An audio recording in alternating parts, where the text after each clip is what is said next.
So today's video is going to be about the iPhone 8 Plus, and this is a smartphone that I've been using. This is my second year of using it. I really enjoy using it, and I wanted to explain why I'm still using it to this day.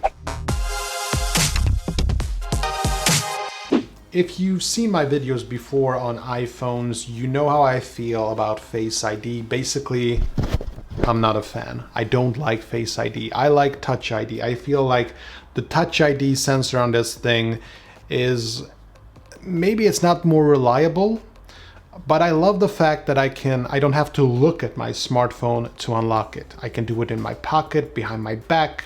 I can do it, lying in the bed while this is like somewhere on the desk. I can just unlock it. And some people will ask, well, what's the point? Why? You still unlock it so you can watch it. Why not watch and unlock at the same time?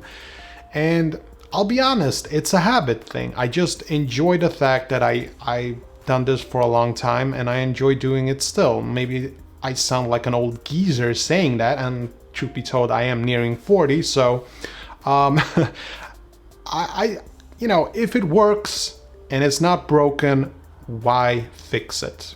And I don't think that there was anything wrong with Touch ID. And there are lots of rumors going around the internet that Apple is going to release an iPhone in the future with some kind of Touch ID. It's probably gonna be underneath the screen or maybe on the side. It's bound to happen, and I, for one, am hoping so. Now,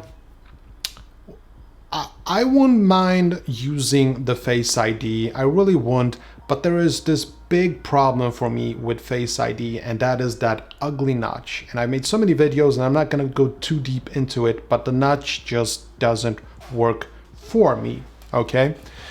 And on the iPhone, on the iPhone 8 Plus, you have these big, thick bezels on top. It's the chin and it's the top here. And some people think that it looks ugly, disgusting, but I like the fact that there is no notch that's, cutting in on the image, But I said I wasn't gonna get into that, and I'm not. I'm still gonna say what a wonderful thing it is to have the iPhone 8 Plus in 2020. So a couple of things. It's a big smartphone. It's probably a bit too big, if I'm to be completely honest.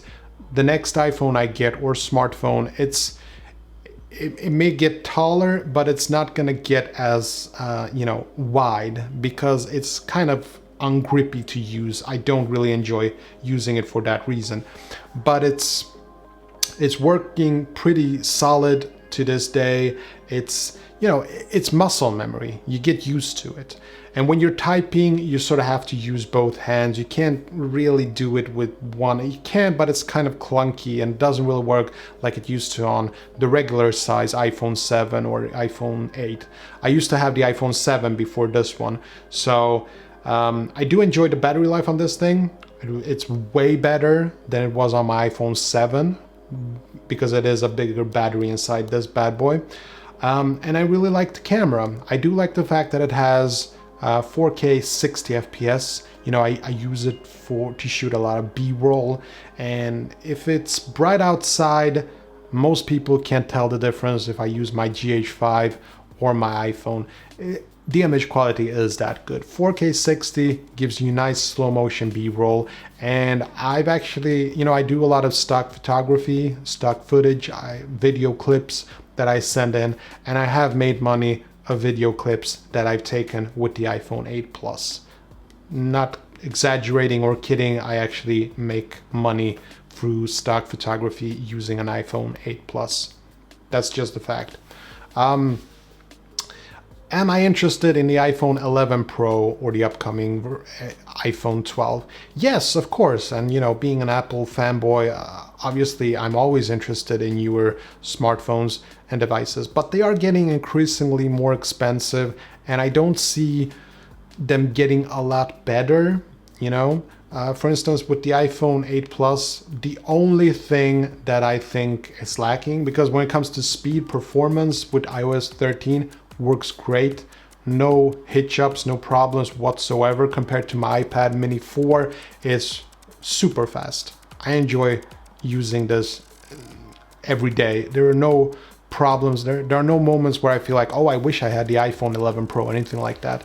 So it is fast. I think it is fast enough for me. Maybe if I would have used 11 Pro for some time, maybe I would have noticed the difference when I switched back to the iPhone 8 Plus, but I haven't, so I can't really comment on it. Now, the camera is good also.